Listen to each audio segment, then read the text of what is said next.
आप सभी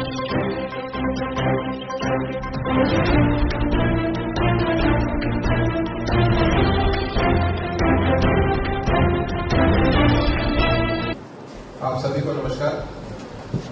आज हमारा सौभाग्य है कि राजस्थान के 3 दिवसीय प्रवास पर हमारे राष्ट्रीय महामंत्री आदरणीय तरुण चुग जी पधारे हैं। तरुण चुग जी हमारे राष्ट्रीय महामंत्री होने के साथ साथ जम्मू कश्मीर और लद्दाख के प्रभारी भी हैं। आज इस प्रेस वार्ता में ये आप सभी को संबोधित करें। सबसे पहले आज के इस पत्रकार सम्मेलन में उपस्थित सभी पत्रकार बंधुओं को अभिनंदन करता हूं। एक वीरों की भूमि, शौर्य की भूमि, तपस्वियों की भूमि, भक्ति काल में जिस भूमि ने बहुत काम किया, उस भूमि के सभी नागरिकों को अभिनंदन करता हूं।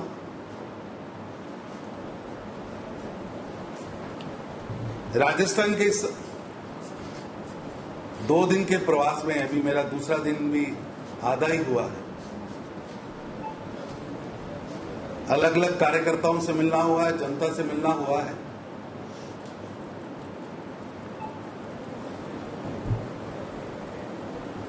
राजस्थान को नजर लग चुकी है। आज राजस्थान के अंदर माफियाइज्म इतना बढ़ चुका है, आप जिस ओर भी जाइए आपको दिखेगा खनन माफिया, शराब माफिया, नकल माफिया, ट्रांसपोर्ट माफिया, बदली माफिया, तबादला माफिया।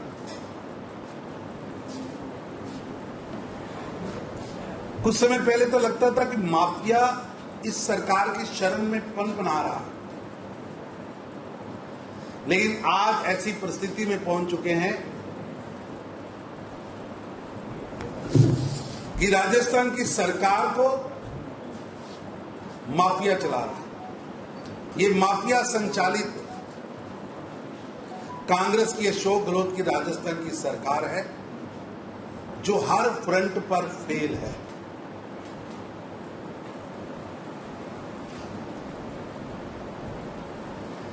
गहलोत सरकार एक बेईमान सरकार है, बेशर्म सरकार है, बेगैरत सरकार है।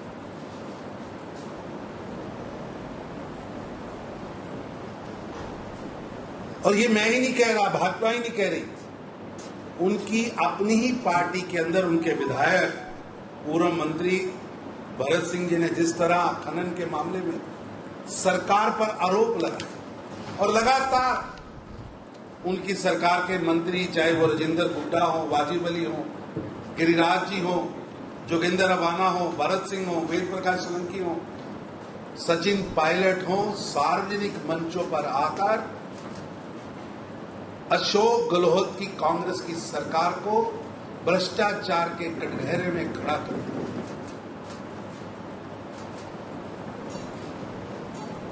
पिछले कुछ दिनों की घटनाओं में स्पष्ट हुआ है कि राजस्थान में सरकार नहीं है, राजस्थान की सरकार सक्षम नहीं है, राजस्थान की एक ऐसी सरकार है जो अपने नागरिकों की सुरक्षा नहीं करती। माफिया इस सरकार को चला रहा है। जिस तरह भगवान कृष्ण की जन्मभूमि ब्रज क्षेत्र के अंदर भगवान श्री कृष्ण की क्रीड़ा स्थली, उन पहाड़ियों का खनन, और इस तरह का खनन की जो पहाड़ थे आज पताल बना दिए।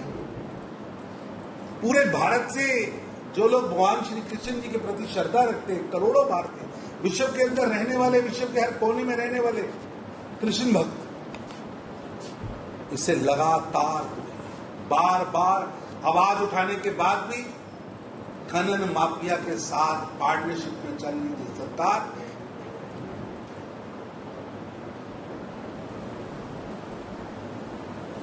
खनन को रोकने के बजाय उसको संरक्षण दिया जा रहा है। और जिस तरह वहां के साधुओं ने विरोध किया और साधुओं के विरोध के बावजूद सरकार के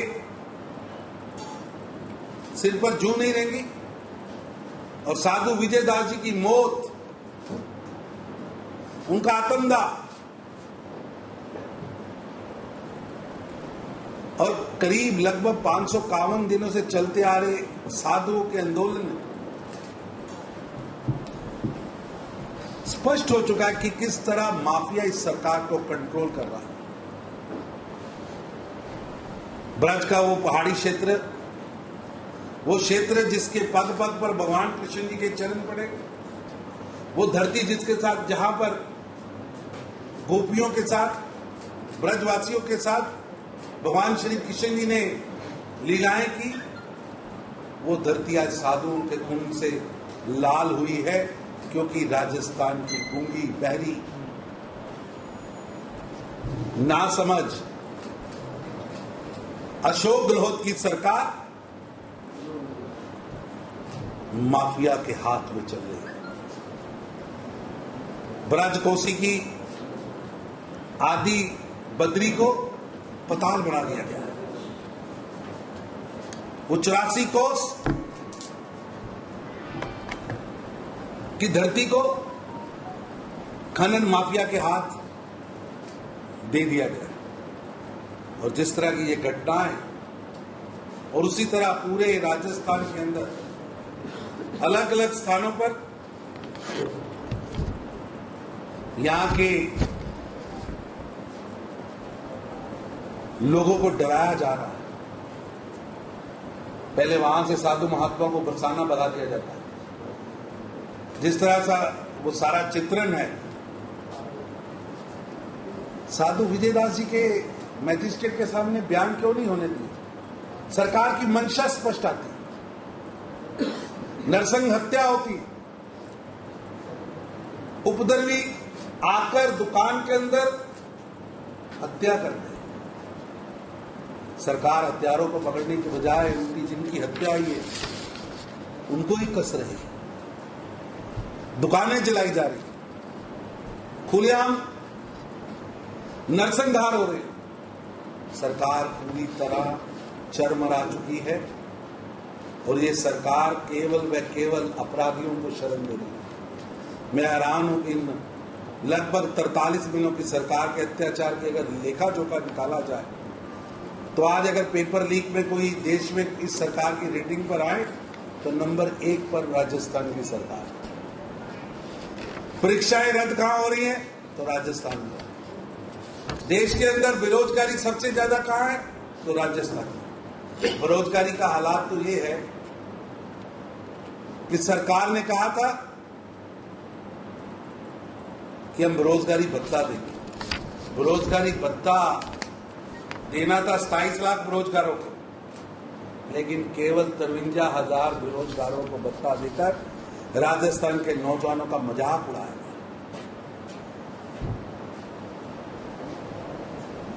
मैं आपके माध्यम से अशोक गहलोत जी की सरकार को याद कराना चाह रहा हूं कि उनका काउंट डाउन स्टार्ट हो चुका है। राजस्थान की जनता पुकार पुकार कर कह रही है कि हमें गहलोत सरकार से, कांग्रेस सरकार से छुटकारा चाहिए। अशोक गहलोत जी, आपने जोधपुर की सभा में आपके सबसे बड़े नेता, आपकी पार्टी के प्रधानमंत्री पद के तथाकथित उम्मीदवार श्री राहुल गांधी जी ने किसान कर्जा माफी के लिए 99,966 करोड़ रुपए का कर्जा माफ करने का वादा किया था और 1, 2, 3 गिनती गिनकर 10 दिन की गिनती का वादा किया था। वो 10 दिन की बजाय आज 1400 दिन बीत चुके हैं।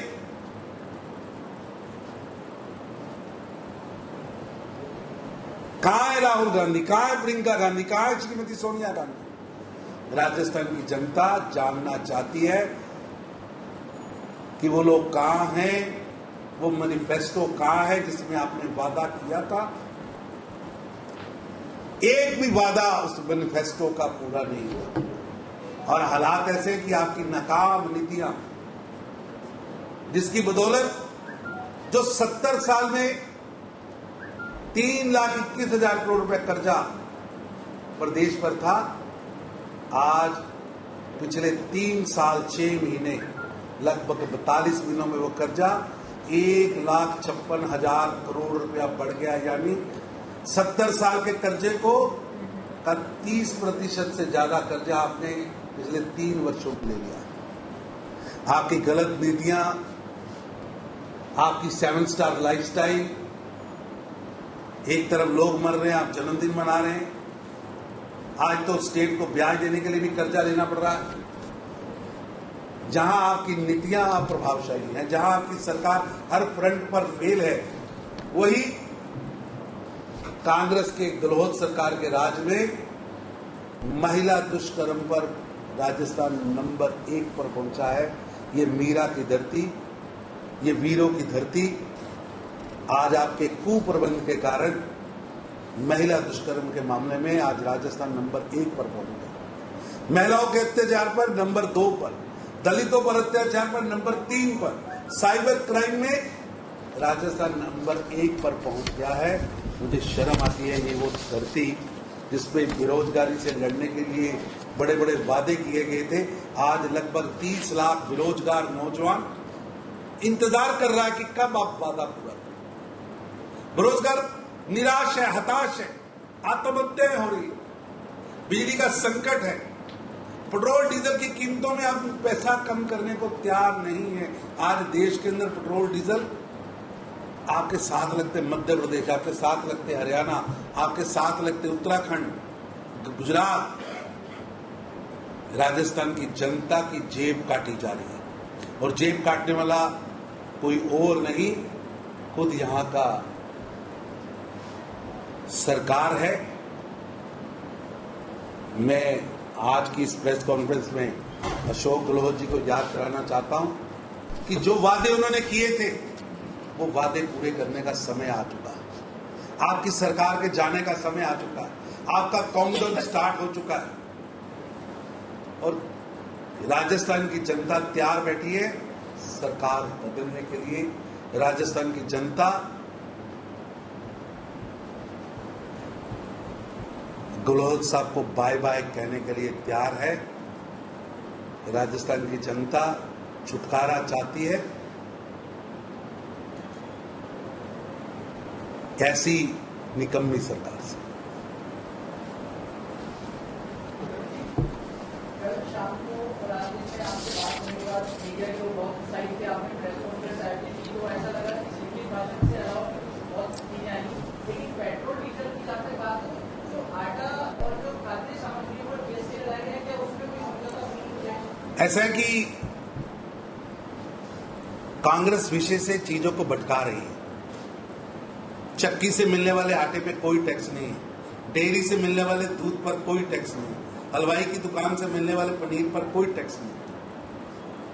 जो मॉल्स में पैकिंग में चीजें मिल रही हैं उन पर टैक्स लगा है।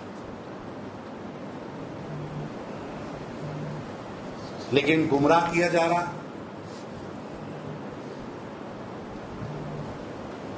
धरने दिए जा रहे, दिल्ली के अंदर ईडी के दफ्तर के बाद ड्रामा किया जा रहा है। कल आज ही आपके मुख्यमंत्री जी ने ईडी के खिलाफ दिल्ली के अंदर बयान जारी किया है। मैं गहलोत साहब को कहना चाहता हूं, आज न्यायालय का ईडी के मामले में जो फैसला आया है वो आपको आईना दिखा रहा है,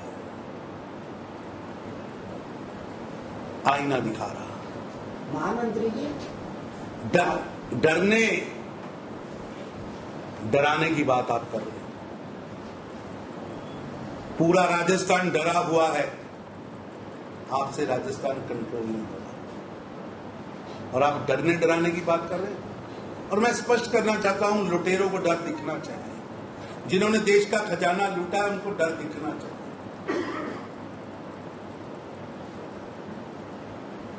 3,000 से ज्यादा स्वतंत्रता सेनानियों के पैसे को लूटने वाले अगर ईडी उनको बुलाती है तो कांग्रेस पार्टी उसके लिए सत्याग्रह करती है। ये शब्द का प्रयोग ही गलत है। कौन है धोखाधड़ी और जालसाजी के केस में जमानत पर? जनता जानती है कि राहुल गांधी, सोनिया गांधी जी धोखाधड़ी और जालसाजी के केस की जमानत पर आज 3000 से ज्यादा उन स्वतंत्रता सेनानियों को न्याय मिलना चाहिए कि नहीं मिलना चाहिए? लूट का हिसाब होना चाहिए कि नहीं होना चाहिए? क्या एक परिवार किसी भी साधनों को लूट सकता है और उस परिवार के ऊपर देश का कानून, इंडियन पिनल कोड, ईडी कोई कार्रवाई नहीं कर सकती? क्या ये राजशाही है कि लोकशाही है? अगर तो कांग्रेस ऐसा मानती है कि इस गांधी परिवार को लूटने का अधिकार है तो वो भ्रम में है।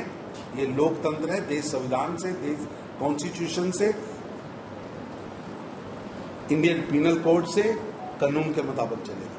महामंत्री जी, मेरा सवाल है कि जो बीजेपी के राष्ट्रीय अध्यक्ष 2 बार रहे और 1 बार अध्यक्ष रहे, 2 राष्ट्रीय अध्यक्ष जो रह चुके हैं, अभी केंद्र में मंत्री हैं, वो बीजेपी के अपने पार्टी के गुणगान करने के बजाय कांग्रेस के नेताओं को, कोई महात्मा गांधी के गुणगान कर रहे हैं तो कोई नेहरू जी के गुणगान कर रहे हैं और अपने ही पार्टी का बगावत कर रहे हैं कि आज की राजनीति सिर्फ खाली सत्ता प्राप्ति होकर रह गई है। तो कहीं ऐसा नहीं लग रहा है कि बीजेपी के राष्ट्रीय कार्यकारिणी में कहीं अपने आपस में ही मेल मिलाप नहीं? ऐसा है कि राष्ट्र पुरुष और राष्ट्रीय महापुरुष किसी पार्टी की धरोहर नहीं होते, वो देश की धरोहर होते हैं। महात्मा गांधी जी का आंदोलन, महात्मा गांधी जी के किए हुए काम, देश का हर नागरिक उनका सम्मान करता है।